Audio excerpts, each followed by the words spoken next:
La nuit avait été longue et glaciale. Un brouillard épais rampait encore entre les arbres nus, s'infiltrant jusque dans les ruelles désertes du village. Au loin, un chien aboyait sans raison apparente. Dans les maisons, les réveils commençaient à clignoter, les volets s'ouvraient lentement, et l'aube dessinait à peine les contours des champs détrempés. Tout semblait immobile, jusqu'à ce cri. Un cri d'enfant, perçant, étranglé, irréel. Puis un bruit sourd, bref, un claquement métallique que certains voisins confondront d'abord avec une planche tombée dans un garage. Quelques minutes plus tard, le silence revint, total. Un silence lourd, comme suspendu au-dessus du petit lotissement en périphérie de Commercy, dans l'est de la France. Un silence que personne ne comprit tout de suite. Au bout d'une impasse bordée de haies dénudées, une maison récente, peinte en beige. Un pavillon comme tant d'autres, un jardin, une balançoire, un trampoline couvert de givre, rien d'inhabituel sinon la porte d'entrée entr'ouverte et cette odeur âcre de poudre qui flottait à l'intérieur. Dans la chambre, les secours découvrent une scène figée, presque irréelle. Sur le sol, un adolescent de 12 ans allongé sur le dos, les yeux ouverts vers ses CBR vers le plafond. À côté de lui, un autre garçon du même âge assis contre le mur, muet, les mains tremblantes, serrant une arme trop grande pour lui. Un vieux revolver, Smith & Wesson, retrouvé plus tard dans le garage de son père. La crosse est glissante, ses doigts minuscules peinent à la maintenir. Les gendarmes, appelés en urgence par la mère, s'immobilisent à l'entrée de la pièce. L'un d'eux racontera plus tard, on aurait dit une photo, tout était figé. On n'entendait que le tic-tac d'une horloge. Le jeune blessé, son camarade de classe, est déjà en arrêt cardiaque. Les tentatives de réanimation resteront vaines. Le tir a traversé la poitrine à bout portant. Les techniciens prélèvent les premières taux traces, photographient chaque angle, la scène ressemble davantage à une tragédie familiale qu'à un acte criminel délibéré. Mais rien ne colle. Dans la cuisine, la mère du tireur s'effondre. Ses mains sont couvertes de farine. Elle préparait le petit déjeuner quelques minutes plus tôt. Entre deux sanglots, elle répète sans cesse « Ils jouaient ensemble depuis toujours. C'était comme mon deuxième fils. » Dehors, les voisins s'attroupent derrière le ruban de gendarmerie. Certains pleurent, d'autres observent en silence. Tous connaissent les deux enfants. Ils marchaient à l'école côte à côte, faisaient du vélo le soir, dormaient souvent l'un chez l'autre. Personne n'imagine encore ce qui a pu se passer dans cette chambre de collégiens. Un jeu? Une dispute? Une provocation? À la gendarmerie, le jeune garçon est placé en observation. Il ne parle pas. Ses yeux restent fixés sur ses genoux, immobiles. Il semble ne pas comprendre ce qu'il a fait. Quand on lui demande son nom, il répond d'une voix presque imperceptible. Lorsqu'on évoque celui de son ami, ses lèvres bougent, mais aucun son ne sort. Un enquêteur confie, il ne pleurait pas. Il ne fuyait pas. Il restait là comme absent. Les premières heures de l'enquête s'annoncent délicates. Le procureur est prévenu, la cellule psychologique arrive sur place, les experts en balistique examinent l'arme. Aucune trace d'effraction, aucun témoin d'une altercation. Seulement deux enfants, seuls dans une maison, et un coup de feu. Dans le village, les rumeurs commencent à circuler avant même le passage des journalistes. On parle d'un accident, d'un jeu dangereux inspiré de vidéos vues en ligne. Puis très vite, le mot « intention » s'invite dans les conversations. Certains évoquent une dispute récente à l'école, un malentendu, une jalousie d'enfant. Mais personne n'ose y croire. Le maire, un homme à la voix grave, se rend sur place. Il s'adresse brièvement aux journalistes. C'est un drame absolument incompréhensible. Nous devons rester dignes, ne pas juger, attendre les conclusions de l'enquête. Les caméras captent de son visage tiré, la brume qui s'accroche encore derrière lui, les roses déposées au portail. L'image fera le tour des journaux du soir. Vers 10 heures, la presse nationale relaie la nouvelle. Un garçon de 12 ans tue son camarade avec une arme à feu. Le titre, froid, direct, tombe comme une sentence. Mais dans le village, personne ne reconnaît ces mots. Ici, ce ne sont pas deux garçons, ce sont Mathis et Julien. Deux enfants que tout le monde a vu grandir. Deux visages familiers du club de foot, deux rires résonnant après les cours. Rien dans leur vie ne laissait présager un tel drame. À la tombée du jour, un vent léger traverse la cour de l'école primaire. Les instituteurs ont suspendu les cours, sur le grillage, des fleurs, des peluches, quelques mots griffonnés sur des papiers trempés. Pour toi, repose en paix, on t'aime. Un silence presque religieux enveloppe les lieux. Dans une salle attenante, la psychologue scolaire accueille les parents. Certains sanglotent, d'autres cherchent des explications. Comment deux enfants inséparables ont-ils pu basculer dans l'irréparable? Un père murmure « ce n'est pas possible ». Ce sont des gamins. Pendant ce temps, au poste de gendarmerie, le jeune garçon reste assis sur une chaise trop haute pour lui. Ses jambes ne touchent pas le sol. Il fixe le mur blanc sans bouger. De temps en temps, il porte la main à son oreille, comme s'il voulait se boucher le bruit du coup de feu. Il ne dit toujours rien. Un gendarme tente une approche douce, parle de son école, de son chien, du foot. Aucune réponse.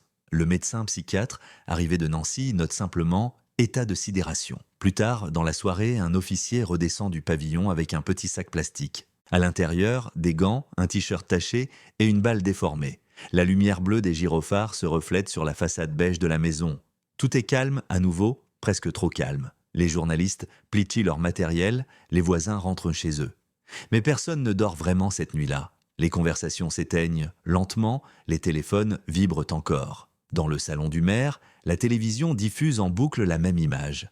Celle d'un ruban de gendarmerie battant dans le vent, au premier plan d'une balançoire immobile. Le lendemain matin, le soleil se lève sur un village méconnaissable.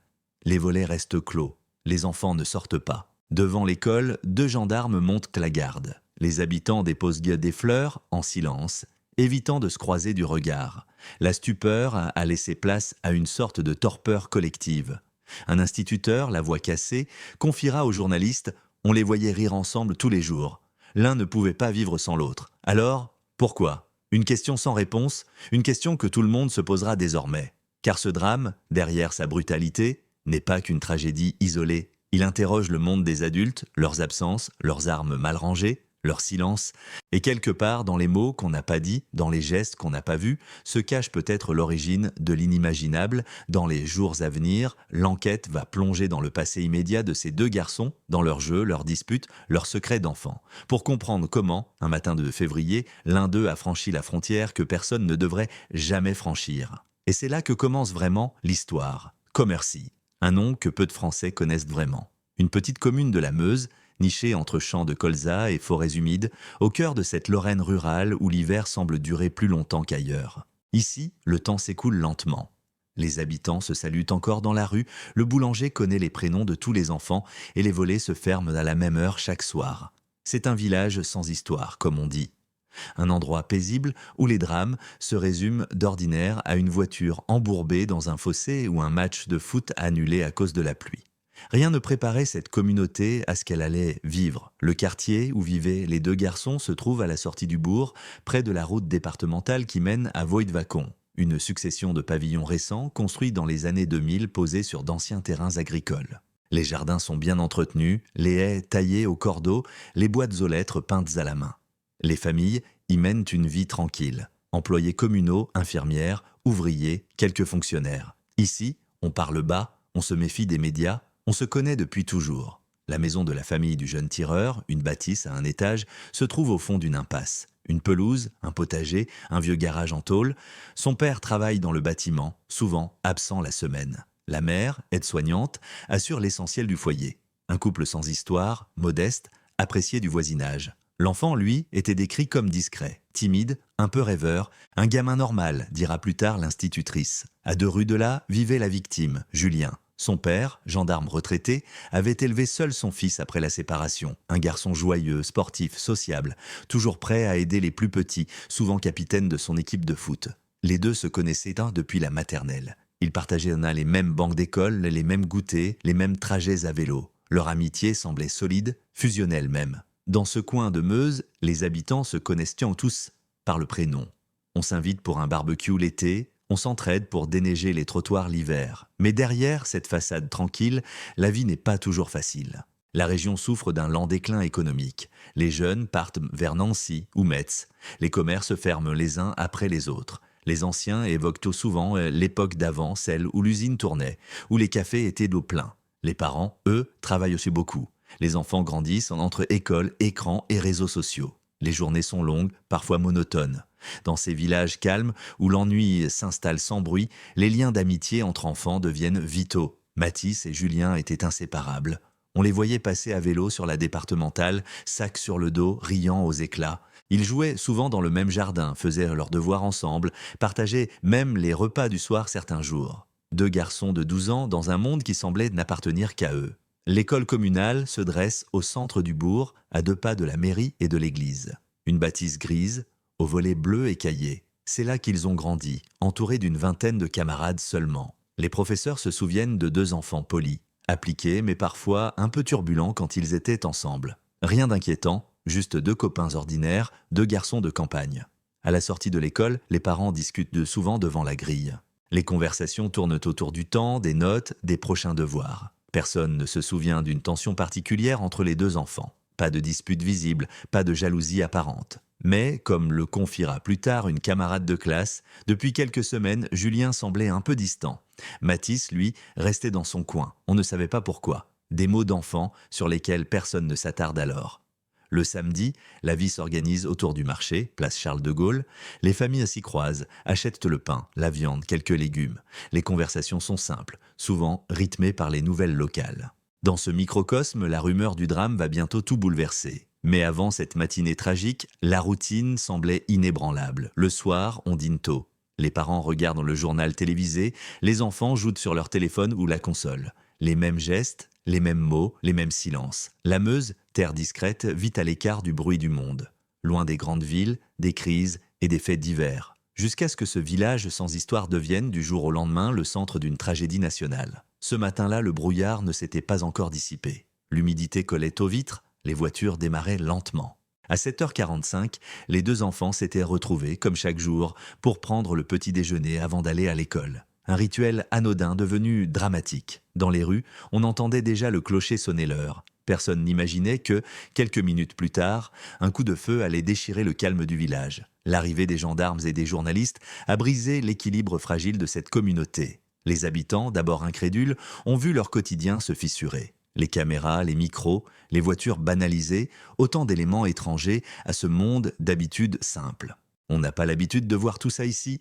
murmure une retraitée en observant les techniciens derrière les rubans bleus. Les médias décrivent un drame inexplicable dans la France rurale. Mais pour ceux qui vivent ici, ce n'est pas un fait divers. C'est une blessure intime. Un rappel brutal que la violence peut frapper n'importe où, même là où rien ne semblait devoir troubler le silence. La Meuse a toujours été une terre de mémoire. Ici, les monuments aux morts se dressent à chaque carrefour, rappelant d'autres tragédies, d'autres vies fauchées. Les habitants, souvent attachés à la discrétion, n'aiment pas qu'on parle d'eux. Mais cette fois, ils n'ont pas eu le choix. Le nom du village est devenu, l'espace d'un jour, un symbole de l'inimaginable. Dans les jours qui suivent, les journalistes se succèdent, les plateaux télé s'installent, les habitants se réfugient dans le silence. Les rideaux restent tirés, les commerces vides. Une chape de plomb s'abat sur cette France discrète que les caméras n'avaient jamais regardée jusque-là. Pourtant, derrière la sidération, quelque chose se fissure lentement. Les parents se remettent à parler. On évoque la solitude des enfants, le manque de dialogue, les armes trop accessibles, les écrans omniprésents. Certains parlent d'un malaise plus large, d'une société où les mots se perdent, où les émotions se taisent. Un instituteur dira « Ici, tout le monde se croit à l'abri, mais les enfants portent parfois des douleurs qu'on ne voit pas ». Cette phrase, enregistrée discrètement par un journaliste, deviendra le titre d'un reportage diffusé le lendemain. Les blessures invisibles des enfants de la campagne. Dans ce décor gris et calme, entre champs et lotissements, deux familles vivent désormais dans des maisons voisines, séparées par un vide que rien ne comblera. Le paysage reste le même, les routes, les arbres, les rivières, mais tous ici a changé de sens. Et tandis que l'enquête débute, lentement, méthodiquement, les habitants retiennent leur souffle. On parle d'expertise, de scellé, d'audition. Mais ce que tout le monde veut savoir, c'est pourquoi. Pourquoi deux enfants, élevés dans la même rue, ont fini par incarner le pire cauchemar qu'une communauté puisse imaginer. La suite de l'histoire va désormais s'attarder sur eux, leur vie, leur famille, leur amitié. Car pour comprendre ce drame, il faut revenir en arrière, avant le coup de feu, avant la brume, avant que tout ne bascule, avant d'être un nom dans un rapport d'enquête, avant d'être une silhouette floue sur les images du 20h, Julien était un enfant comme les autres, un garçon de 12 ans, mince, blond, toujours en mouvement. Un de ces enfants qu'on remarque à peine parce qu'il respire la vie, la simplicité, l'évidence. Julien habitait avec son père dans un petit pavillon au bord du village, une maison sans luxe, mais toujours bien rangée, baignée d'une odeur de lessive et de café chaud. Sur le mur du salon, des photos, un gamin sur un vélo, un autre en maillot de foot, un sourire immense, les bras levés vers le ciel. C'était son univers, celui d'un enfant heureux, élevé dans la bienveillance, la rigueur et cette pudeur propre aux familles de province. Son père, ancien gendarme, l'élevait seul depuis la séparation. Un homme de peu de mots, mais d'une tendresse contenue. Tous les matins, il préparait le petit déjeuner avant de partir au dépôt communal. Julien, lui, se levait toujours avant l'heure. Il avait cette énergie matinale des enfants impatients de vivre. Il arrivait à l'école le premier, toujours avec un sourire. Même quand il pleuvait, se souvient son institutrice. À 12 ans, Julien avait déjà cette maturité tranquille qui rassurait les adultes. Bon élève, attentif, curieux, il aimait comprendre, poser des questions, savoir comment les choses fonctionnent. Les sciences l'intéressaient, mais aussi le dessin et le sport. Son rêve, disait-il, était de devenir pompier. Pour sauver les gens, avait-il confié un jour à sa professeure principale. Dans la cour de récréation, il était de ceux qui rassemblent plutôt que de diviser. Jamais moqueur, toujours prêt à défendre le plus faible. Un camarade le décrira plus tard comme le type gentil, celui qui t'aide quand tu tombes. Il aimait jouer au foot, rire fort, se salir les mains dans la boue, un garçon d'extérieur peu attiré par les écrans. Ses amis l'appelaient Jou. Il portait souvent le même sweat bleu, trop grand pour lui, avec le logo d'un club local. Sa vie se résumait à peu de choses. L'école, le ballon, la console de temps en temps, et surtout, Matisse, son meilleur ami. Les deux s'étaient rencontrés à la maternelle. Dès les premiers jours, un lien s'était tissé. Fort, simple, évident. Ils partageaient le même humour, les mêmes jeux, la même façon de se taire. Ils ne se ressemblaient l'un pas. L'un blond, l'autre brun, l'un extraverti, l'autre réservé. Mais ensemble, ils formaient un équilibre. Julien protégeait Matisse des moqueries, Matisse lui confiait ses secrets. Leur amitié paraissait indestructible. Chaque été, ils passaient leur journée dehors, cabane dans les bois, pêche à la rivière, foot sur le terrain vague. Ils inventaient des histoires, jouaient aux enquêteurs, se rêvaient en héros. Les parents, rassurés, les laissaient libres. On savait qu'ils faisaient tout ensemble et qu'ils se surveillaient mutuellement, dira la mère de Matisse. Rien, vraiment rien ne laissait présager ce qui allait venir. Julien n'était pas un enfant à problème. Pas de violence, pas d'agressivité, pas d'antécédents. Juste quelques disputes ordinaires, vite oubliées. Les enseignants le décrivaient comme concentré, parfois un peu trop curieux, mais toujours respectueux. Il aimait participer, lever la main, corriger les fautes des autres, avec ce mélange d'assurance et de candeur propre à son âge. À la maison, il aidait son père à faire la vaisselle, préparer la table, promener le chien. Le soir, il regardait des vidéos de sport ou des documentaires animaliers. Il aimait les animaux, surtout les chiens et les chevaux. Il avait même convaincu son père d'adopter un petit labrador noir qu'ils avaient appelé Knox. Mais derrière cette apparente insouciance, certains proches évoqueront plus tard une légère mélancolie, imperceptible. Depuis quelques mois, Julien semblait parfois plus distant. Il riait moins. Son père mettait cela sur le compte de l'adolescence naissante, du passage difficile entre enfance et maturité. Rien d'inquiétant. Pourtant, certains détails, rétrospectivement, intriguent. Une camarade se souvient, il parlait moins à Matisse, parfois mais il partait jouer avec d'autres, et Matisse n'aimait pas ça. On sentait qu'il y avait quelque chose entre eux, mais on ne savait pas quoi. Une autre raconte, un jour, Julien a dit qu'il voulait changer de place en classe. Il ne voulait plus être à côté de Matisse.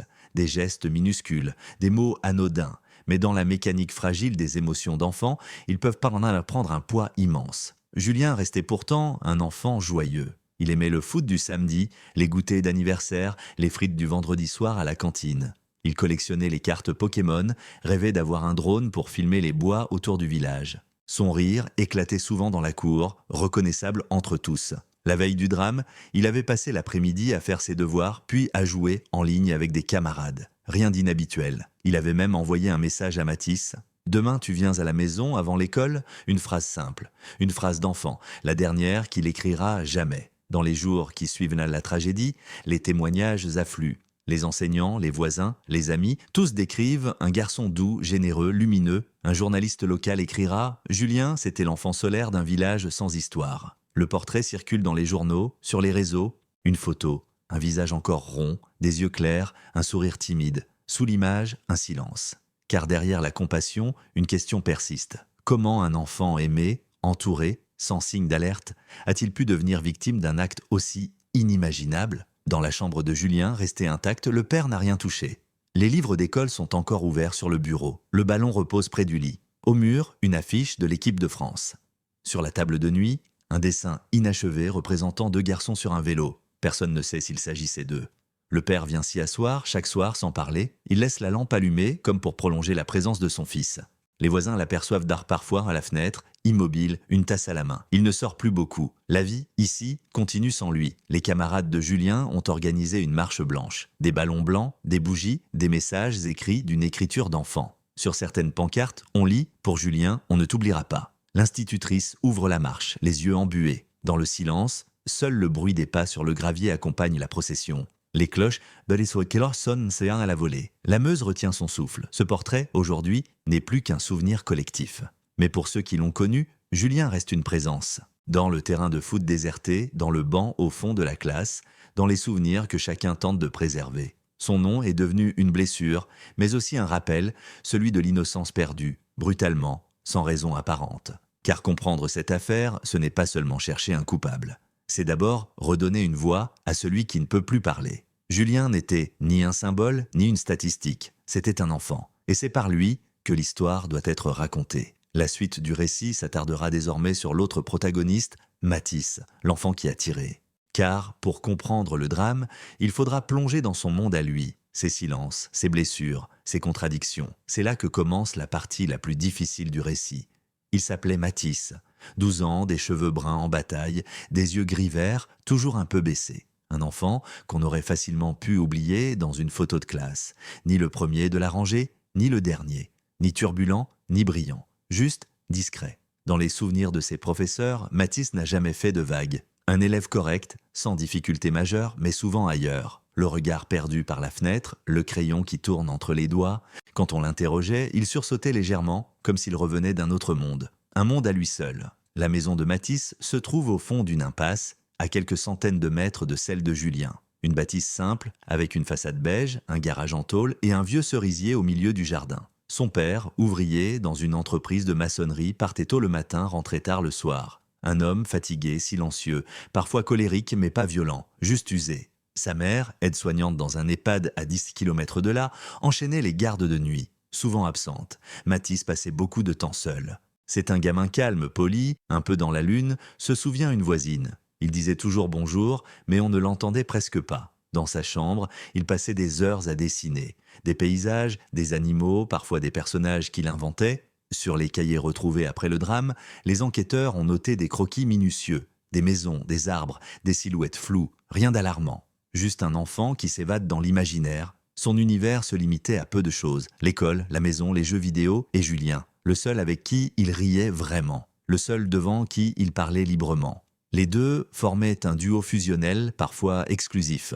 Mathis ne supportait pas de le voir s'éloigner. Quand Julien jouait avec d'autres, il restait à distance, les bras croisés, le regard fixe. Un camarade dira plus tard, il était gentil, mais il ne supportait pas qu'on touche à Julien. C'était comme son frère, mais un frère qu'il voulait garder pour lui. À l'école, les enseignants percevaient chez lui une forme de réserve qu'ils attribuaient à la timidité.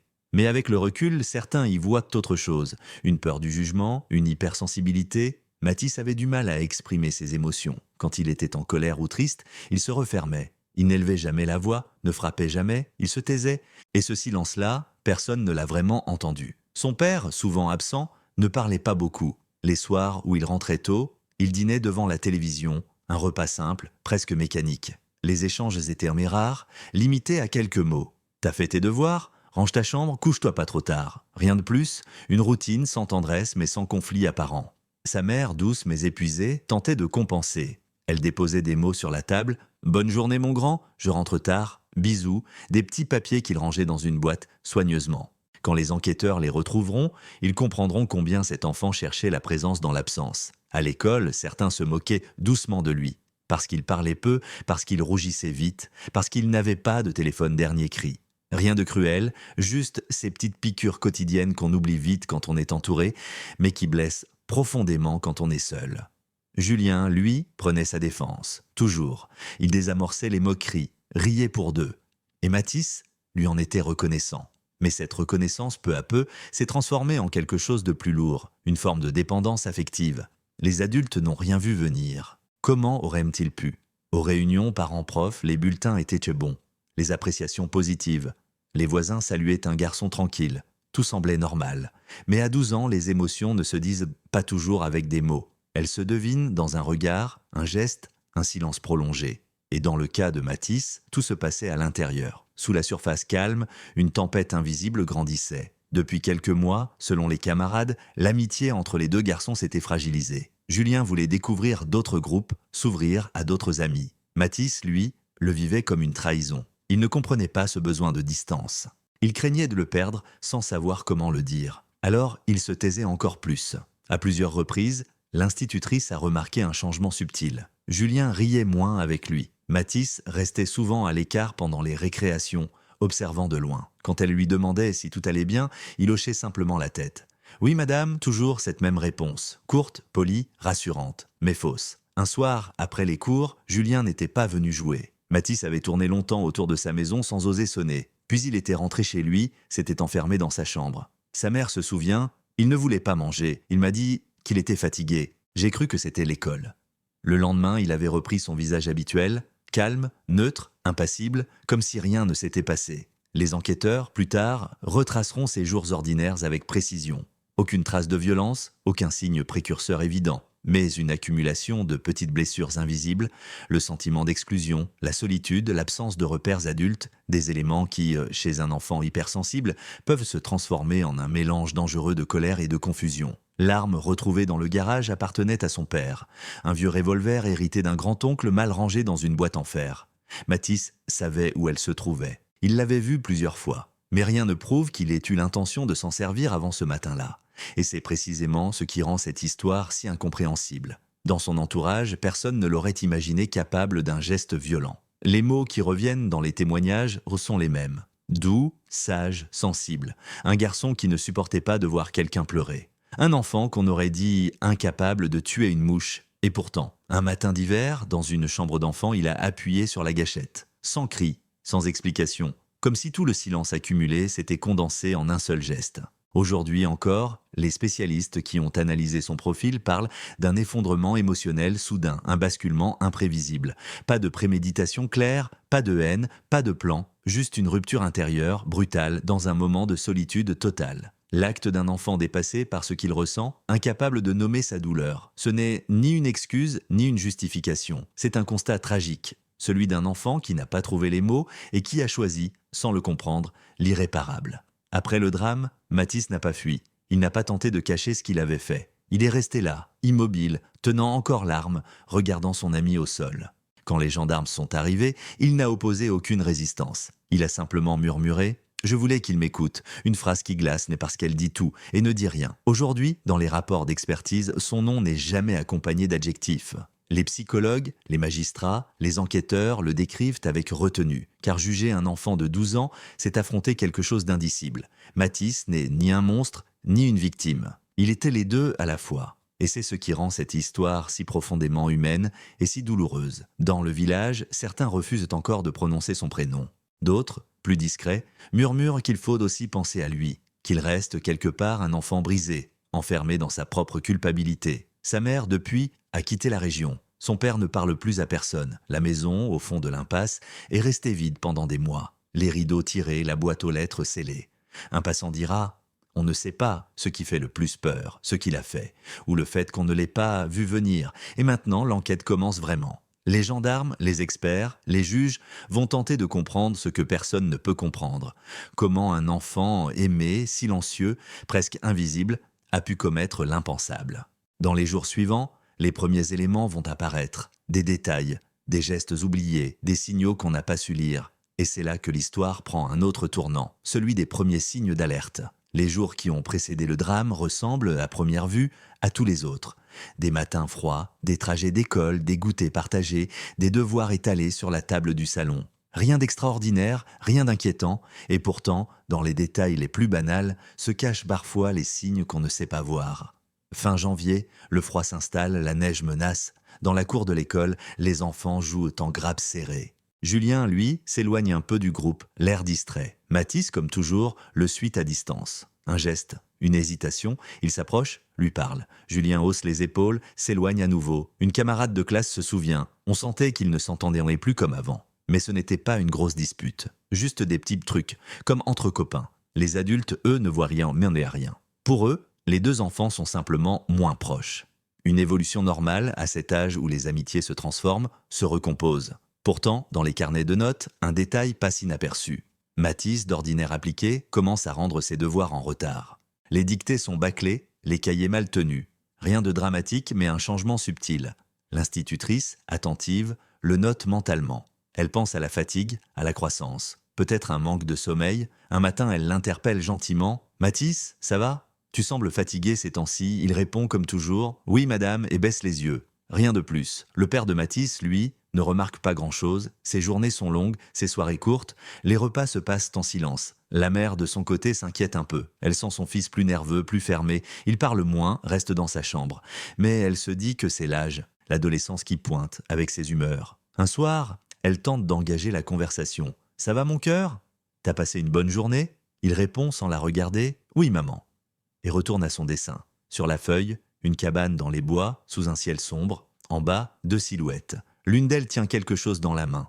Les jours suivants, à l'école, Mathis paraît plus agité. Pas bruyant, pas violent, juste distrait ailleurs. Il oublie ses affaires, perd son cahier, se trompe de classe. Les professeurs le remarquent, mais sans y voir un motif d'alerte. On met ça sur le compte du stress du trimestre. Julien, lui, semble s'éloigner davantage. Il commence à jouer avec d'autres camarades, à se rapprocher d'un nouveau groupe. Les deux se parlent encore, mais moins souvent. Des échanges courts, parfois tendus, des silences inhabituels. Un élève dira « on ne les voyait plus rire ensemble ». Et Mathis faisait souvent la tête quand Julien partait avec les autres. Le 3 février, un incident mineur survient pendant la récréation. Un ballon mal lancé, une bousculade, quelques mots. Julien aurait dit « t'es toujours dans mes pattes ». Une phrase banale, sans méchanceté apparente. Mais pour Mathis, elle sonne comme une trahison. Il ne répond pas. Il tourne simplement le dos et s'éloigne. Personne ne le rattrape. Ce soir-là, à la maison, il dîne sans parler. Sa mère, épuisée, ne remarque pas sa mine fermée. Elle travaille le lendemain par tôt. Il reste seul un long moment devant la table, le regard vide. Dans sa chambre, il allume la console mais ne joue pas. Il fixe l'écran sans bouger. Sur la table de chevet, un carnet à spirales ouverts. On y lira plus tard une phrase, écrite maladroitement au crayon. « Quand on perd quelqu'un, c'est comme si tout s'arrêtait. » Le lendemain, à l'école, Julien essaie de lui parler. Un mot, un sourire. Mathis ne répond pas. Il détourne la tête, se replie sur lui-même. Dans la classe, l'institutrice sent une tension diffuse, sans savoir d'où elle vient. Leurs regards ne se croisent plus. Le lien semble brisé. À midi, à la cantine, ils s'asseyant à 2 tables différentes pour la première fois. Un geste anodin mais symbolique. Personne ne le remarque, sauf un camarade. C'était bizarre de les voir séparés. On n'avait jamais vu ça. La fin de semaine approche. Julien paraît plus léger, comme s'il avait tourné la page. Mathis, lui, s'enfonce dans une forme de mutisme. Le soir, il ne mange presque plus. Il dort mal. Sa mère le trouve parfois éveillé, les yeux ouverts, fixant le plafond. Quand elle lui demande ce qui ne va pas, il répond « rien », toujours rien. Les psychologues diront plus tard qu'il s'agissait probablement d'un mécanisme de retrait émotionnel, une sorte de mur intérieur que l'enfant construit pour se protéger d'un sentiment de rejet. Mais à ce moment-là, personne ne peut le deviner, ni les parents ni les enseignants. L'isolement d'un enfant se confond souvent avec le simple caractère, et le silence avec la sagesse. Le 10 février, le vendredi précédant le drame, Mathis et Julien se croisent à la sortie de l'école. Julien plaisante avec d'autres, rit, semble heureux. Mathis reste à l'écart, le sac sur l'épaule, immobile. Il les regarde s'éloigner sans bouger. Un témoin dira « il avait un regard vide, pas en colère, juste vide ». Ce soir-là, il dîne seul. Son père n'est pas rentré, sa mère travaille de nuit. La maison est silencieuse. Il s'assied dans le salon, regarde par la fenêtre. Dehors, les lampadaires diffusent une lumière jaune sur la neige fondue. Dans le garage, l'arme est toujours là, rangée dans une vieille boîte métallique. Personne ne sait quand il a commencé à y penser. Peut-être jamais, peut-être seulement à cet instant précis, en passant devant le garage, en entendant le métal bouger. Le geste n'a rien de prémédité. Juste une idée qui passe, une image, un écho, et puis le vide, encore. Les experts parleront plus tard d'un processus de désensibilisation, une succession de micro-frustrations, de pertes symboliques qui créent un état de dissociation. Mais pour un enfant de 12 ans, ces mots n'ont aucun sens. Ce qu'il ressent, c'est l'absence. Et l'absence, parfois, fait plus de bruit qu'un cri. Le week-end passe dans un silence presque religieux. Mathis reste enfermé dans sa chambre, sort à peine. Sa mère croit qu'il révise. Elle est loin d'imaginer qu'il s'enfonce lentement dans une solitude absolue. Dimanche soir, elle tente une dernière conversation. « Tu veux que je t'emmène voir ton copain demain matin ?» Il hésite. « Oui », un mot simple. Mais pour lui, c'est peut-être déjà une décision. Lundi matin, 12 février, le ciel est gris, le sol humide, la neige a fondu, laissant place à une boue lourde. Julien l'attend à la fenêtre, comme toujours. Le petit déjeuner est prêt, chocolat chaud, tartine. Mathis arrive plus tôt que d'habitude. Sa mère lui a embrassé la joue avant de partir, sans remarquer le tremblement dans ses mains. Dans son sac, entre un cahier de mathématiques et un carnet à dessin, se trouve quelque chose qu'il n'a jamais apporté à l'école, quelque chose qu'un enfant ne devrait jamais toucher. Les témoins parleront plus tard d'un matin ordinaire, d'une journée comme les autres.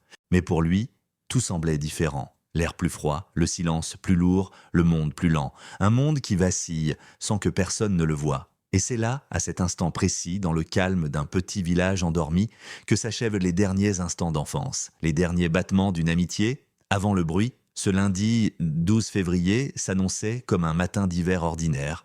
Un ciel bas, une lumière pâle, une odeur de terre humide mêlée à celle du pain grillé.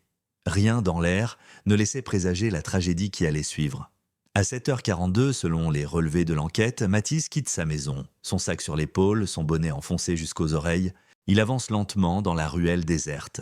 Le vent soulève la buée de sa respiration.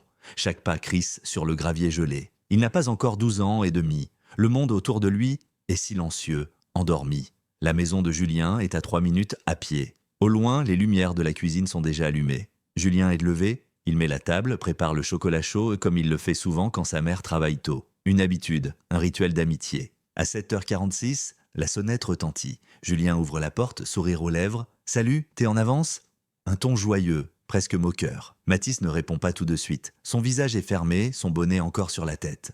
Julien hausse les épaules, rit, referme la porte derrière lui. Il monte dans la chambre, un bureau, 2 lits jumeaux, des affiches au mur, une console, des jouets d'enfants qui n'ont pas encore grandi. Tout respire la banalité du quotidien. Julien s'assoit à son bureau, prend son sac d'école, commence à parler des devoirs de maths. Mathis reste debout, il ne bouge pas. « Qu'est-ce que t'as pas dormi ?» Silence. Julien se retourne un peu surpris, un léger sourire pour détendre l'atmosphère. « Je rigolais pour l'autre jour, tu sais ?» Toujours rien. Mathis fixe un point invisible quelque part entre le mur et la fenêtre. Son souffle est court, ses doigts crispés sur la lanière de son sac. Quelques secondes passent. Des secondes étirées, irréelles. Un oiseau traverse le ciel dehors, un camion passe sur la route départementale. Le monde continue, indifférent. Puis, un bruit sec, un claquement, un souffle court, suivi d'un silence. Julien tombe en arrière, lentement, comme dans un rêve ralenti. Sa chaise bascule, heurte le sol. Un crayon roule jusqu'au pied du lit. Mathis reste immobile. Son bras tremble. Le revolver, trop lourd pour sa main, glisse à moitié. Il regarde sans comprendre, sans réagir. Le temps s'arrête là. Les voisins n'entendent rien, ou presque. Certains évoqueront plus tard un bruit étrange, étouffé, comme une planche qui tombe. Rien d'alarmant. Ce n'est qu'1 heure plus tard que la mère de Julien, de retour de sa tournée, pousse la porte. Elle appelle son fils, sans réponse. Elle monte à l'étage. Le cri qu'elle pousse alors traverse tout le quartier. Un cri que personne n'oubliera. Quand les premiers secours arrivent, la maison est figée. Mathis est assis par terre, dos contre le mur, les mains sur les genoux. Le revolver repose à côté de lui. Ses doigts sont noirs de poudre. Il respire à peine. Il ne pleure pas. Son regard, vide, glisse sur le sol. Un pompier s'agenouille, tente de lui parler. « Comment tu t'appelles ?» Pas de réponse. Tu sais ce qui s'est passé? Toujours rien. À côté, les urgentistes tentent l'impossible. Mais le corps de Julien est déjà froid. Une plaie nette, sans bavure. Le tir à bout portant. Le silence, ensuite, devient presque insoutenable. Les gendarmes arrivent à 8h17. Le périmètre est bouclé, les voisins maintenus à distance. La mère de Julien est en état de choc. On l'a conduite à l'extérieur, soutenue par 2 agents. Elle répète d'une voix brisée. « Il jouait. C'était un accident, forcément. Mais les premières constatations contredisent l'hypothèse du jeu. La trajectoire du tir, la position du corps, la distance entre les 2 enfants. Tout indique un geste volontaire, un geste réfléchi, même s'il n'a duré qu'une fraction de seconde. À l'intérieur, la pièce est restée telle qu'elle. Une tasse renversée, un carnet ouvert, 2 sacs d'école posés côte à côte. Sur le bureau, un cahier de dessin. La dernière page représente 2 silhouettes, debout, côte à côte, sous un ciel gris. Aucune arme, aucun mot. Juste 2 enfants dessinés à la main tremblante. Un gendarme murmure « On dirait qu'il l'aimait beaucoup ». Cette phrase, notée plus tard dans le procès-verbal, résume toute la tragédie. À 8h40, Mathis est conduit à l'extérieur. Il avance lentement, encadré par 2 gendarmes. Sa petite taille contraste avec leurs uniformes. Le bonnet sur la tête, le regard vide, il ne tourne pas la tête vers la foule qui s'est formée devant la maison. Certains parents pleurent, d'autres détournent le regard. Le silence de la rue est seulement troublé par le bruit des appareils photo. Les journalistes arriveront plus tard, trop tard pour comprendre. Les images, pourtant, feront le tour du pays. Un enfant en manteau bleu, escorté vers une voiture banalisée, un cliché qui deviendra, malgré lui, l'icône d'un drame que personne n'aurait cru possible. Pendant ce temps, à la gendarmerie, le téléphone du parquet sonne. L'affaire est transmise au juge des enfants, puis au procureur de Bar-le-Duc. Les mots employés sont froids. Homicide volontaire commis par mineur de 12 ans sur camarade de classe.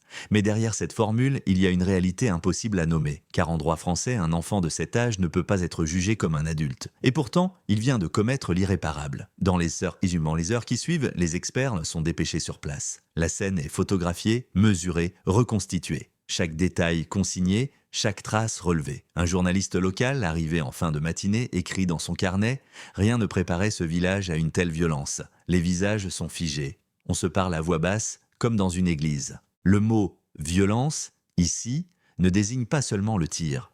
Il désigne aussi l'onde de choc, l'incompréhension, le vertige. L'idée qu'un enfant puisse ôter la vie à un autre. Dans le bureau du maire, quelques heures plus tard, la cellule de crise se réunit. Les mots se bousculent, drame scolaire, armes à domicile, accompagnement psychologique. Mais personne ne trouve le ton juste. Le maire finit par dire d'une voix tremblante « Ce n'est pas un fait divers, c'est une faille dans quelque chose qu'on croyait solide. » Dehors, les caméras tournent déjà. Des chaînes nationales sont sur place, des micros tendus vers les habitants. Les images du ruban de gendarmerie, des fleurs déposées devant le portail, des enfants en larmes. La tragédie désormais entre dans les foyers. Pendant ce temps, Mathis reste dans une salle de la brigade sous surveillance. On lui a donné une couverture, un verre d'eau. Il ne parle toujours pas. Il fixe ses mains, noires de poudre. Un médecin l'examine. Son pouce est normal, aucune blessure, aucune émotion apparente. Quand un enquêteur lui demande s'il sait pourquoi il est là, il répond simplement « Parce que j'ai fait une bêtise » et ajoute après un silence « Je voulais pas qu'il parte ». Deux phrases d'enfant. Et derrière elle, tout un gouffre. Dans l'après-midi, la presse s'empare de l'affaire. Les titres se succèdent, drame de l'amitié, un enfant tue son camarade.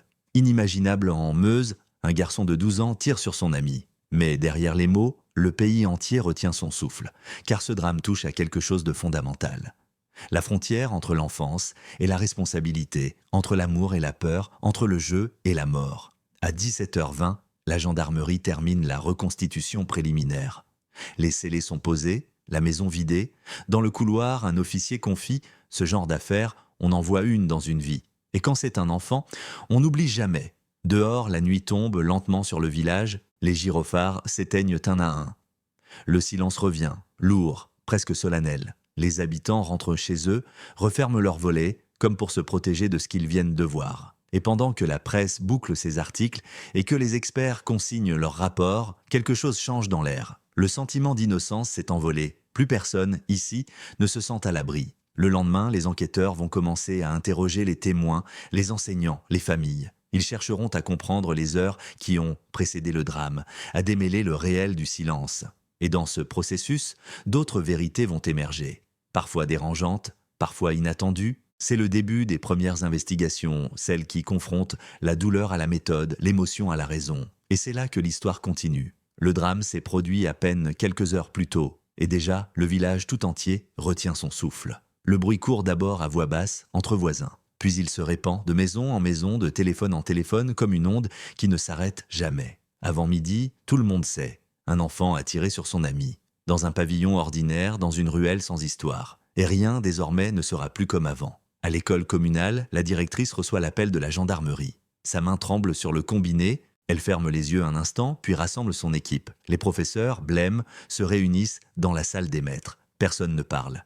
Certains pleurent en silence. Une cellule de crise est déclenchée immédiatement. Les parents sont prévenus qu'ils peuvent venir chercher leurs enfants. Dans la cour, les plus jeunes ne comprennent pas.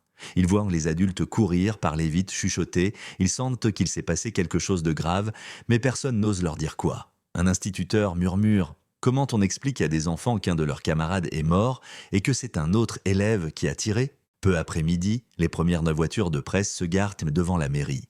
Les journalistes installent leurs trépieds, les micros, les caméras. Les habitants les regardent de loin, entre curiosité et colère. Ici, on n'aime pas l'agitation médiatique. On redoute les mots qui déforment, les images qui figent. Le maire sort de son bureau, le visage tiré, les yeux rougis.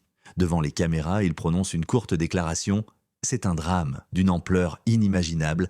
Notre commune est bouleversée. Nous pensons aux familles, aux enfants, aux enseignants. » Sa voix se brise légèrement. Puis il s'éloigne, sans répondre aux questions. Les micros restent nœuds tendus dans le vide. Le silence, encore. À la gendarmerie, l'atmosphère est tout aussi pesante. Le chef de brigade, un homme expérimenté, confie à un collègue « On n'est pas préparé à ça. À 12 ans, ça reste un bébé. » Les premiers rapports sont rédigés avec une prudence extrême. Pas de mots inutiles, pas d'hypothèses hâtives. Le procureur insiste, la présomption d'innocence, mesure, retenue. Mais dans les couloirs, les visages disent autre chose. La sidération, la tristesse et cette question obsédante, pourquoi? Les techniciens de la police scientifique terminent leur relevé. La maison est photographiée, les indices soigneusement numérotés. Une balle, un cahier, une empreinte sur la crosse. Chaque détail devient un fragment d'histoire. L'arme, un vieux revolver de calibre 38, est saisie et envoyée au laboratoire de balistique de Metz.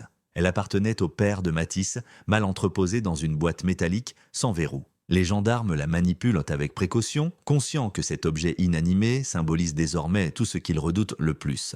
La rencontre impossible entre l'enfance et la mort. Dans une salle isolée, Matisse est assis sur une chaise trop grande pour lui. Ses pieds ne touchent mot pas le sol. Il tient un mouchoir dans les mains, sans s'en servir. Une psychologue est là, silencieuse, à côté. Le gendarme chargé de l'audition ne sait pas comment commencer. Il cherche les mots, mais aucun ne semble convenir. « Tu veux boire un peu d'eau ?» Un signe de tête, presque imperceptible. Puis, après un long silence, « Tu sais pourquoi on t'a amené ici ?» Matisse baisse la tête. « Parce que j'ai fait mal, pas d'autres mots. » Le reste, il ne le dira pas. Pas ce jour-là, ni les suivants. À 14 heures, le parquet de Bar-le-Duc publie un communiqué officiel. Quelques lignes sobres, pesées mot par mot, un garçon âgé de 12 ans a mortellement blessé un camarade de classe par arme à feu. L'enfant, actuellement entendu dans le cadre de l'enquête, fait l'objet d'une prise en charge médico-psychologique. En raison de son âge, il n'est pas pénalement responsable. Les médias reprennent immédiatement l'information. Les chaînes d'infos diffusent des éditions spéciales. Les mots tournent en boucle. Drame de l'amitié, violence juvénile, armes à domicile. Mais derrière les écrans, les habitants de la Meuse éteignent leurs téléviseurs. Ils n'ont pas besoin d'images, ils ont les leurs. À 16 heures, une réunion exceptionnelle se tient à la préfecture. Le préfet, le procureur, les représentants de l'éducation nationale et de la gendarmerie y participent. Objectif : coordonner la communication, éviter la rumeur. Mais déjà, sur les réseaux sociaux, l'affaire s'emballe. Des théories circulent, des noms sont cités. Certains utilisateurs prétendent n'en connaître la vérité. Des photos d'enfants, parfois fausses, sont partagées. Un magistrat soupire. On ne contrôle plus rien. En quelques heures, tout le pays commente une tragédie que personne ne comprend. Pendant ce temps, et dans les rues du village, un cortège silencieux se forme spontanément. Quelques parents, des voisins, des enseignants, ils déposent des fleurs, des bougies, des dessins d'enfants devant la maison de Julien. Un prêtre ouvre l'église pour ceux qui veulent se recueillir. La cloche sonne lentement, comme pour marquer le temps suspendu. Une mère dit à voix basse « Ce n'est pas seulement un enfant qui est mort ». C'est l'innocence de tous les autres. Les enquêteurs, eux, poursuivent dans leur travail. Ils auditionnent les enseignants, les camarades, les parents. Les mots qui reviennent sont toujours les mêmes. Gentil, calme, discret, inséparable. Aucune animosité, aucune violence apparente. Rien qui annonce un geste pareil. Mais peu à peu, les détails s'accumulent. Les petits signes, passés inaperçus, un dessin sombre, une phrase étrange dans un carnet, une dispute anodine. Les gendarmes les recoupent, les notent, les classent, une chronologie se dessine. Fragile, encore floue, mais suffisante pour comprendre qu'il ne s'agit pas d'un accident. Dans la soirée, la cellule de soutien psychologique reçoit déjà plusieurs familles. Les enfants dorment mal, certains refusent d'aller à l'école. Les enseignants, épuisés, s'interrogent sur ce qu'ils auraient pu faire ou dire. Une professeure, les yeux rouges, murmure.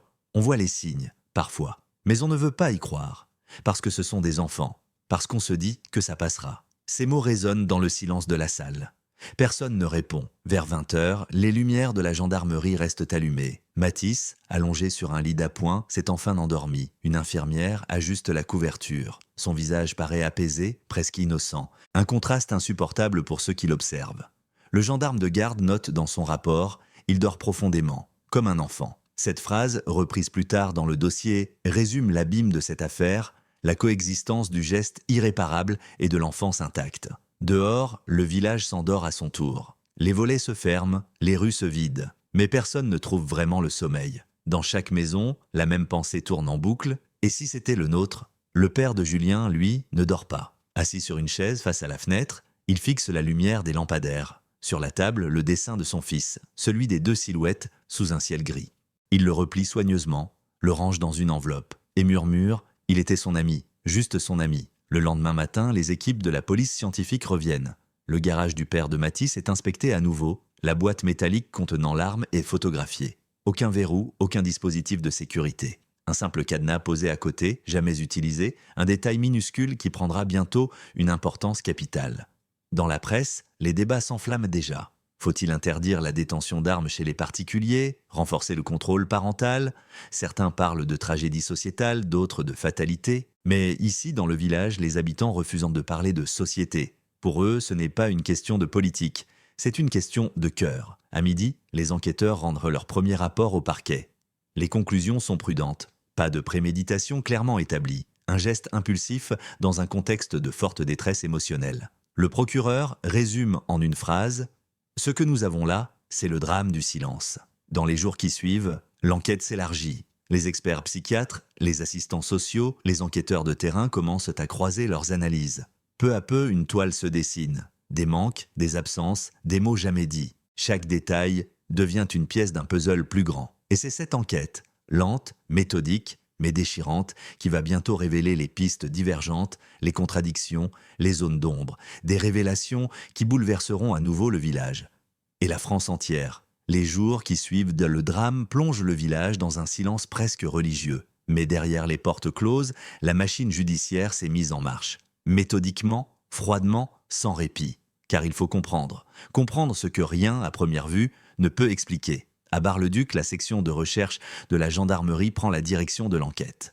Une cellule spéciale est constituée. Officiers expérimentés, psychologues, experts en balistique et en criminologie infantile. Ils savent que cette affaire ne ressemble à aucune autre. Un enfant de 12 ans a tué. Et leur mission est d'en comprendre les raisons sans jamais trahir sa part d'enfance. Les premiers rapports arrivent. Le revolver, modèle Smith & Wesson 138, fonctionnel, non neutralisé. Pas d'empreinte autre que celle du père et de Matisse.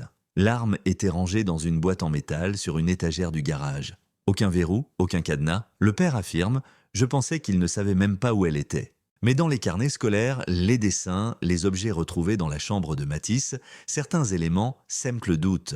Sur un cahier d'art plastique, les enquêteurs découvrent un dessin daté de janvier. 2 garçons, de dos, face à un ciel sombre. Entre eux, une ligne épaisse, noire, comme une fissure. Sous le dessin, une phrase au crayon. Parfois, quand ça fait trop mal, on veut juste que ça s'arrête. Les experts psychiatres hésitent. Détresse passagère, expression symbolique, prémonition, rien n'est sûr. Mais une chose apparaît clairement.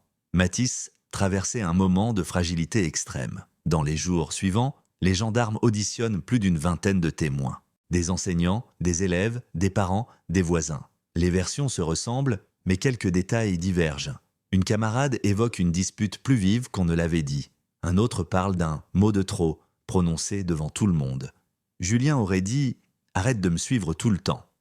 Une phrase banale, mais pour un enfant hypersensible, elle peut résonner comme un abandon. Le psychologue de la brigade explique « À cet âge, la perte d'un ami proche peut être vécue comme une rupture totale, une forme de trahison. Sans outils émotionnels, l'enfant ne distingue plus la colère, la peur, le chagrin. Tout se mélange. L'enquête s'attarde ensuite sur le foyer familial. Les gendarmes interrogent les parents de Matisse séparément. Le père, visiblement brisé, répète qu'il n'a rien vu venir. La mère, effondrée, parle d'un enfant gentil, doux, un peu triste parfois, mais jamais violent. Elle se souvient de ses nuits sans sommeil, de son regard fixe. Elle dit avoir voulu consulter, mais n'en avoir jamais eu le temps. Les experts notent une carence affective modérée, une présence parentale limitée, une communication réduite. Rien d'exceptionnel, mais suffisant pour créer un vide. Au même moment, les médias continuent d'occuper le terrain. Les plateaux de télévision s'enflamment. Certains dénoncent la banalisation de la violence chez les jeunes. D'autres parlent d'un échec collectif, d'un drame du silence. Mais dans les couloirs du parquet, les enquêteurs se concentrent sur les faits, loin des polémiques. Ils analysent la trajectoire du tir, angle, distance, hauteur. Les calculs indiquent que Matisse se tenait à environ 1,50 m du sol, à 2 mètres de Julien, le bras tendu. Un geste précis, stable, mais l'absence de tremblement ne prouve pas la maîtrise. Simplement la sidération. Le tir n'était pas accidentel, mais était-il conscient ? C'est toute la question. Les psychiatres rencontrent du Matisse à plusieurs reprises. Les entretiens durent de peu de temps. Il parle peu, souvent par bribes. Il dit ne pas se souvenir du moment exact. C'est allé vite. J'ai fermé les yeux. Quand on lui demande pourquoi, mais il répond « Je voulais qu'il m'écoute ». Aucune haine, aucun mot de vengeance, juste cette phrase, toujours la même. Les experts notent un trouble dissociatif transitoire, typique des états de choc. Un geste impulsif précédé d'une montée émotionnelle incontrôlée. Mais le mystère demeure. Pourquoi ce jour-là, ce matin-là? Pourquoi ce moment précis? Une piste se dessine. Le samedi précédant le drame, Matisse aurait cherché à revoir Julien. Il s'était présenté chez lui sans prévenir. La mère de Julien lui aurait dit qu'il n'était pas là, parti jouer avec d'autres amis. Selon elle, Mathis avait souri poliment avant de partir sans un mot. Mais les enquêteurs découvrent dans son carnet une note datée de ce même jour. Il a choisi les autres. Une phrase courte tracée d'une écriture hésitante. Pour les psychologues, c'est le signe d'une rupture vécue comme définitive. Le geste du lundi ne serait pas prémédité, mais l'expression d'une détresse accumulée. Dans la presse, de nouvelles hypothèses nous surgissent. Certains journaux évoquent un jeu dangereux, inspiré de vidéos en ligne. D'autres parlent d'un pacte d'amitié mal interprété. Mais aucune de ces théories ne résiste à l'examen des faits. Les gendarmes n'ont trouvé aucune trace de contenu violent sur les appareils des deux garçons. Aucun mot de suicide, aucune menace. Seulement des messages simples, des échanges anodins, des fragments de quotidien d'enfants. Un enquêteur résume, ce n'est pas un fait divers sur les écrans. C'est un drame sur le silence. À mesure que les jours passent, les contradictions s'accumulent. Certains voisins affirment avoir entendu une dispute le matin du drame. D'autres jurent n'avoir perçu qu'un cri bref. Les experts acousticiens, eux, confirment que le tir a eu lieu à l'intérieur, porte fermée. Aucune altercation audible de l'extérieur. Les hypothèses s'effondrent les unes après les autres. Alors, l'enquête se tourne vers ce qu'il reste. Le geste, nu, isolé, incompréhensible. Un geste d'enfant, chargé d'une violence qu'il ne mesure pas. Pour les magistrats, une autre question se pose. La responsabilité parentale, l'arme n'était pas sécurisée. La loi est claire, le détenteur d'une arme doit la conserver hors de portée des mineurs, sous clé. Le père de Mathis pourrait être poursuivi pour détention négligente, ayant permis un homicide involontaire. Mais les enquêteurs hésitent. L'homme est brisé, son visage fermé, ses mots rares. « J'aurais dû savoir, j'aurais dû vérifier ». Il répète cette phrase sans fin, comme une prière. À mesure que le dossier avance, les psychologues de l'enfance s'expriment dans les médias. Ils parlent de solitude, d'hypersensibilité, de ces émotions violentes que les enfants ne savent pas nommer. Ils évoquent la fragilité des amitiés à cet âge et la confusion entre affection et dépendance. L'un d'eux résume « Ce drame, c'est la rencontre entre un manque d'adultes et un trop-plein d'émotions ». Ces mots résonnent avec une justesse terrible. Pendant ce temps, la vie reprend lentement dans le village. L'école a rouvert, les cours ont repris, mais rien n'est vraiment normal. La chaise de Julien reste vide, le bureau de Mathis aussi, les enfants regardent de ces espaces sans oser poser de questions. Les enseignants font ce qu'ils peuvent. On parle de respect, de mémoire, d'amitié. On évite les mots trop lourds. Dans la cour, les rires ont changé de tonalité. Moins fort, moins libre. Comme si le drame avait laissé une empreinte invisible sur chaque visage. Un mois plus tard, le rapport d'enquête préliminaire est remis au parquet. Les conclusions sont sobres. Acte volontaire, sans préméditation, usage d'une arme à feu mal sécurisée, enfant présentant une fragilité émotionnelle sévère, absence d'antécédents de violence. Mais entre les lignes, une phrase retient l'attention. Le geste apparaît comme la culmination d'un silence prolongé, d'une incompréhension mutuelle entre deux enfants liés par une amitié fusionnelle. C'est peut-être la seule vérité possible. Pourtant, malgré la rigueur de l'enquête, des zones d'ombre subsistent. Que s'est-il passé exactement dans ces dernières secondes avant le tir? Un mot, un regard, un geste? Aucun témoin, aucune caméra. Rien que le silence, figé dans la mémoire d'un enfant désormais incapable de parler. Les enquêteurs referment les dossiers, mais le parquet n'en a pas fini. Une reconstitution est envisagée, pas pour juger, mais pour comprendre. Pour tenter une dernière fois de mettre des mots sur l'indicible. Cette étape marquera un tournant. L'apparition de révélations clés, de preuves nouvelles, d'aveux partiels. Des éléments qui viendront bouleverser la lecture du drame. Et peut-être, pour la première fois, dessiner une lueur de vérité au milieu du chaos. Mars 2025. Un mois a passé depuis le drame. Le village semble s'être figé dans une routine forcée. Les enfants retournent à l'école, les journaux cessent peu à peu d'en parler, les caméras s'en vont. Mais, dans les bureaux de la gendarmerie de Bar-le-Duc, l'enquête continue, patiente, silencieuse, car quelque chose ne colle pas. Une zone d'ombre subsiste, un détail que personne ne parvient à expliquer. Pourquoi ce matin-là Mathis a-t-il pris l'arme? Les enquêteurs reprennent tout depuis le début. Les relevés, les carnets, les conversations en ligne, les auditions, rien n'indique une intention planifiée. Pas de menace, pas de message, pas de préparation. Pourtant, le geste lui-même, le tir précis à hauteur du torse, n'a rien d'un accident. Un officier confie. On a eu l'impression qu'il y avait un chaînon manquant, quelque chose de dit à demi-mot ou pas dit du tout. Quelques semaines plus tard, ce chaînon manquant refait surface.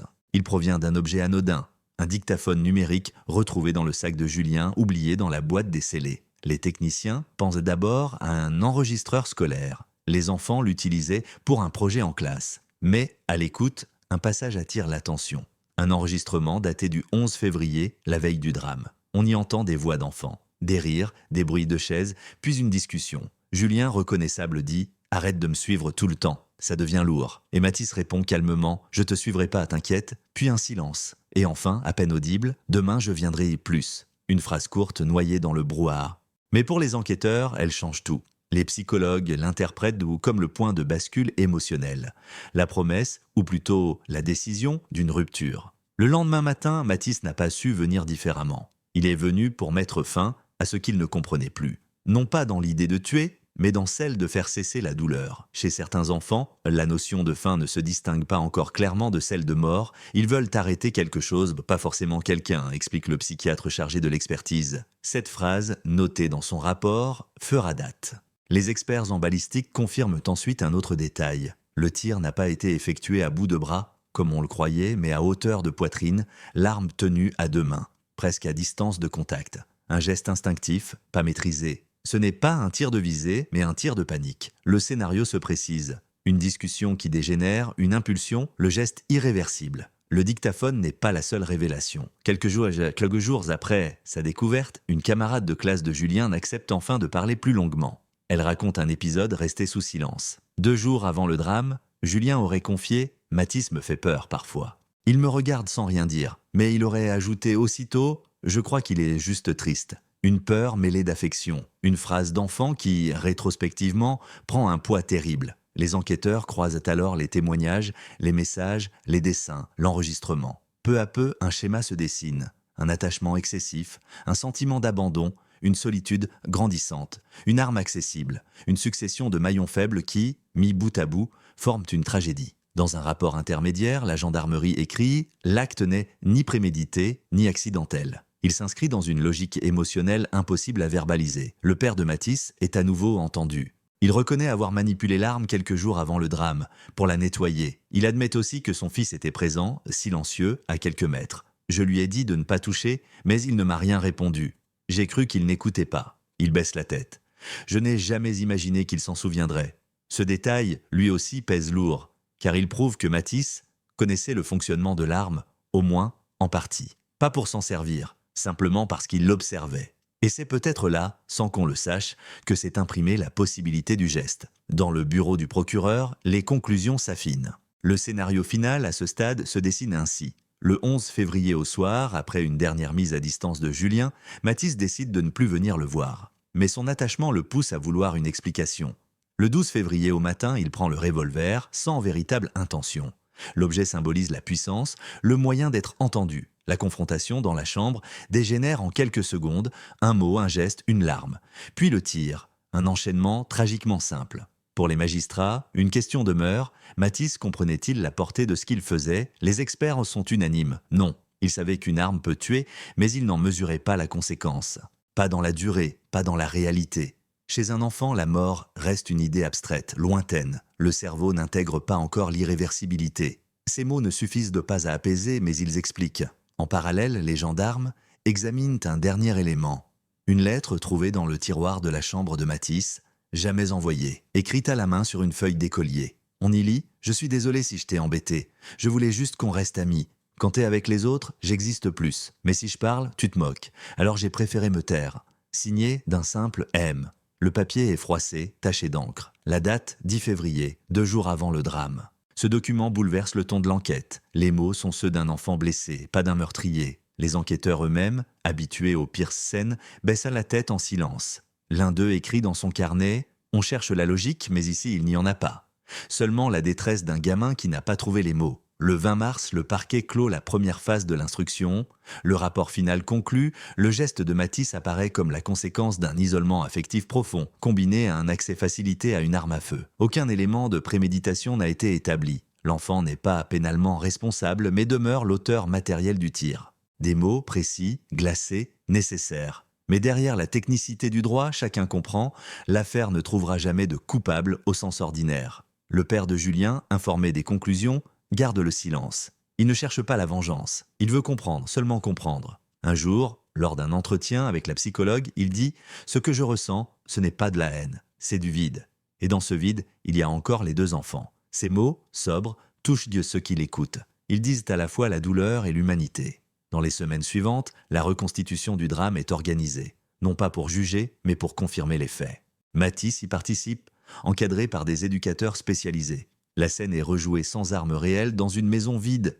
Il ne pleure pas. Il exécute les gestes lentement, mécaniquement. Quand on lui demande s'il se souvient du bruit, il répond « oui, c'était fort ». Et puis plus rien. Personne ne parle pendant plusieurs minutes. Pour les gendarmes, cette reconstitution clôt la partie technique. Mais sur le plan humain, elle rouvre toutes les blessures. Certains pleurent, d'autres restent pétrifiés. Un enquêteur, d'ordinaire impassible, murmure en sortant « ce n'est pas une affaire criminelle, c'est une tragédie d'enfants dans un monde d'adultes absents ». À Paris, les médias évoquent brièvement la fin de l'enquête. Quelques minutes dans les journaux télévisés, puis le silence. Mais dans la Meuse, rien n'était fini. Les familles, les enseignants, les camarades continuent de chercher un sens. Les psychologues poursuivent le suivi des élèves. Certains font encore des cauchemars, d'autres écrivent des lettres qu'ils n'enverront jamais. Le 2 avril, le parquet publie un dernier communiqué. Une phrase retient l'attention. Le geste de l'enfant n'était pas motivé par la haine, mais par la peur de perdre. Cette conclusion, simple et terrible, résume tout. L'origine du drame n'est ni la violence, ni la colère, mais l'abandon. Une émotion pure, brutale, mal comprise. L'affaire désormais quitte le domaine du pénal pour entrer dans celui de la mémoire. Mais avant cela, il reste encore une étape. L'audition finale, celle où les familles se rencontrent, où les visages se croisent pour la première fois depuis ce matin d'hiver. Une confrontation, douce mais déchirante, entre le père de Julien et la mère de Matisse. Et c'est là que commence la prochaine partie de cette histoire. La salle est blanche, impersonnelle, silencieuse, une pièce sans fenêtre, juste une table, 4 chaises et un néon qui grésille doucement. Sur la table, des verres d'eau, des mouchoirs, un dossier fermé. Nous sommes au tribunal judiciaire de Bar-le-Duc dans une unité spécialisée pour les mineurs. C'est ici, un matin d'avril, que va avoir lieu l'un des moments les plus lourds de cette affaire. La confrontation entre la mère de Matisse et le père de Julien. Matisse n'est pas présent. Il est toujours hébergé dans un centre éducatif fermé, sous suivi psychiatrique. La loi protège son âge, son identité, sa fragilité, mais son nom flotte dans la pièce, invisible, omniprésent. Le père de Julien arrive le premier. Il marche lentement, les mains jointes, les épaules basses. Il ne porte pas de costume, seulement un pull noir, usé. Son visage est celui d'un homme fatigué, usé jusqu'à la moelle. Derrière lui, son avocate l'accompagne. Discrète, presque effacée, quelques minutes plus tard, la porte s'ouvre à nouveau, la mère de Matisse entre. Elle a le regard baissé, les doigts tremblants. Ses yeux rougis trahissent des nuits sans sommeil. Elle serre dans sa main un petit pendentif en argent, celui que son fils lui avait offert pour la fête des mères. Le magistrat les salue avec douceur, presque avec pudeur. Il ne lit pas les formules juridiques habituelles, il parle simplement, lentement. Ce moment n'est pas un jugement, c'est une rencontre, une étape nécessaire pour comprendre, pour apaiser peut-être. Les deux parents restent silencieux. Leurs regards ne se croisent pas tout de suite. Chacun semble prisonnier de son propre monde. Celui du deuil, celui de la culpabilité. La psychologue présente invite la mère de Matisse à parler la première. Sa voix tremble. « Je sais que rien ne pourra réparer. Je sais que vous ne pouvez pas me pardonner. Mais je voulais vous dire que, chaque jour, je revois son visage. Et je me demande comment on en est arrivé là. » Sa phrase se brise. Le silence qui suit est presque palpable. Le père de Julien garde les yeux fixés sur la table. Ses doigts se serrent autour d'un mouchoir. Puis, lentement, il relève la tête. Moi aussi, je me le demande. Tous les matins, je me lève en pensant à lui. Et chaque soir, je me demande s'il avait peur, s'il a eu le temps de comprendre. Sa voix se casse à son tour. La psychologue intervient doucement, propose une pause, mais aucun des deux ne bouge. Le moment est suspendu. Pendant ce temps, dans le centre où se trouve Matisse, l'enfant suit une routine millimétrée. École, entretien, promenade surveillée. Son visage est calme, son regard parfois perdu. Les éducateurs notent les yeux des progrès, il parle un peu plus, mange mieux, sourit parfois. Mais dès qu'on évoque le nom de Julien, il se referme. C'est comme un mur, explique un psychologue. Il n'a pas encore les mots pour affronter ce qu'il a fait. Il vit à côté de sa propre histoire. Un matin, il a demandé une feuille de papier. Il a dessiné un arbre, un seul. Au pied du tronc, 2 petits personnages. L'un tient la main de l'autre et au-dessus, une phrase « Je veux qu'il me pardonne ». Les éducateurs n'ont rien ajouté au dossier. Ils ont simplement rangé le dessin dans une enveloppe. De retour au tribunal, la conversation reprend. Le magistrat évoque les conclusions de l'enquête, les rapports psychiatriques, les expertises. Les mots sont froids, précis. Acte impulsif, trouble dissociatif, absence de préméditation. Mais ces mots glissent dans l'air sans parvenir à soulager quoi que ce soit. La mère de Matisse baisse la tête. Je me dis que si j'avais été là ce matin-là, s'il n'avait pas été seul, peut-être que rien de tout cela ne serait arrivé. Le père de Julien ferme les yeux. Peut-être, mais on ne peut pas refaire le matin. Dans les jours suivants, la justice pour mineurs poursuit son travail. Mathis est entendu par le juge des enfants. L'audition dure 1 heure à peine. Il reste calme, répond brièvement. Quand on lui demande s'il sait ce qu'il a fait, il répond « Oui, j'ai tué mon ami ». Puis, après un silence, « Je voulais pas qu'il parte ». Le juge note sans commenter. À cet âge, la frontière entre l'aveu et la compréhension reste floue. Mais dans la voix de l'enfant, il y a quelque chose d'étrangement lucide. La décision judiciaire tombe quelques semaines plus tard. Conformément à la loi, Mathis ne peut être condamné pénalement. Mais il est placé sous mesure éducative renforcée jusqu'à sa majorité. Suivi psychiatrique, scolarisation encadrée, accompagnement continu, le but n'est pas de punir, mais de reconstruire. L'enfant ne retournera pas dans le village, il grandira ailleurs sous un autre nom, loin des regards. Le père de Julien apprend la nouvelle par son avocate, il ne commente pas. Il se contente de dire « Tant qu'il comprend un jour, c'est tout ce que je veux ». Ces mots, rapportés dans le compte-rendu de la séance, surprennent par leur sobriété. Pas de colère, pas de rancune. Seulement la fatigue et une forme d'épuisement moral que rien ne peut apaiser. Dans le village, la décision suscite des réactions mitigées. Certains estiment que justice n'a pas été faite.